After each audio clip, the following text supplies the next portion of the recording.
Hello, ನಮಸ್ಕಾರ ಎಲ್ಲರಿಗೂ. ಇವತ್ತು ನಾ ಹೀರೆಕಾಯಿ ಎಣ್ಗಾಯಿ ಮಾಡತ್ತೇನು. ಸೇಮ್ ಬದ್ನಿಕಾಯಿ ಎಣ್ಗಾಯಿ ಹಂಗೆ ಮಸ್ತ್ ಇರ್ತೈತಿ. ಫಸ್ಟ್ ಹೀರೆಕಾಯಿ ತೊಗೊಂಡು ಸೇಮ್ ಬದ್ನಿಕಾಯಿ ಹೆಂಗೆ ಕಟ್ ಮಾಡ್ಕೋತೀರ ನಡುಕ್ಕೆ 4 ಪೀಸು, ಹಂಗೆ ಹೀರೆಕಾಯಿನೂ 4 piece cut ಮಾಡ್ಕೋದು.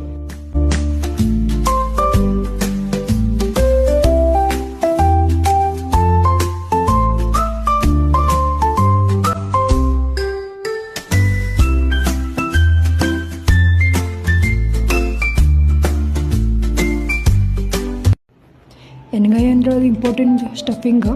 So stuffing first mixer ಜಾರ್ನಾಗ ಶೇಂಗಾ, ಬೆಳ್ಳುಳ್ಳಿ, ಜರ ಕೊತ್ತಂಬರಿ, ಜೀರಿಗೆ, ಹಿಂಗಡ ಪೌಡರು ಮತ್ತು ಉಪ್ಪು, ಖಾರದ ಪುಡಿ, ಜರಾನ ಸಕ್ರೆ, ಅರಿಶಿನ ಹಿಟ್ಟು, ಏನು ಗರಂ ಮಸಾಲದು ಏನೂ ನೆಸೆಸರಿ ಇಲ್ಲ. ಎಲ್ಲ ಹಾಕ್ಕೊಂಡು ಗ್ರೈಂಡ್ ಮಾಡಿದ ಮಸಾಲ ಹೀರೆಕಾಯಿ ಕಟ್ ಮಾಡ್ತಿಲ್ಲ ಅದ್ರ ನಡುಕೆಲ್ಲ ಸ್ಟಫಿಂಗ್ ಮಾಡ್ಕೋಬೇಕು ಚೆನ್ನಾಗಿ.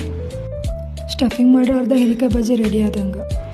ನೆಕ್ಸ್ಟ್ ಒಂದು ಕಡಾಯಿಗೆ ಎಣ್ಣೆ ಹಾಕ್ಕೊಂಡು ಸ್ಟಫ್ ಮಾಡಿದ್ದೆಲ್ಲ ಹೀರೆಕಾಯಿ ಆದರೂ ಹಾಕ್ಕೊಂಡು ಫುಲ್ ಸಾಫ್ಟ್ ಆಗೋ ತನಕ ಫ್ರೈ ಮಾಡಬೇಕು. ಬೇಕಾದ್ರೆ ಎಕ್ಸ್ಟ್ರಾ ಖಾರ, ಉಪ್ಪು ಸ್ವಲ್ಪ ಹಾಕೋರಿ. ಆಮೇಲೆ ಲೆಫ್ಟ್ ಓವರ್ ಮಸಾಲ ಹಾಕೋರಿ. ಆಮೇಲೆ ನೀರು ಹಾಕಿ ಬೇಯಿಸ್ಕೋಬೇಕು ಚೆನ್ನಾಗಿ. ಲಾಸ್ಟ್ ಒಂದು ಸ್ವಲ್ಪ ಕೊತ್ತಂಬರಿ ಹಾಕಿ ಬೇಯಿಸ್ಕೊಂಡ್ರೆ ಆಯಿತು. ಸೈಡ್ ಬೈ ಸೈಡ್ ರೊಟ್ಟಿ ಭೀ ರೆಡಿ ಆಗತ್ತವು. ಹೀರೆಕಾಯಿ ಎಣ್ಗಾಯಿ ರೊಟ್ಟಿ ತಿಂದರೆ ಮಸ್ತ್.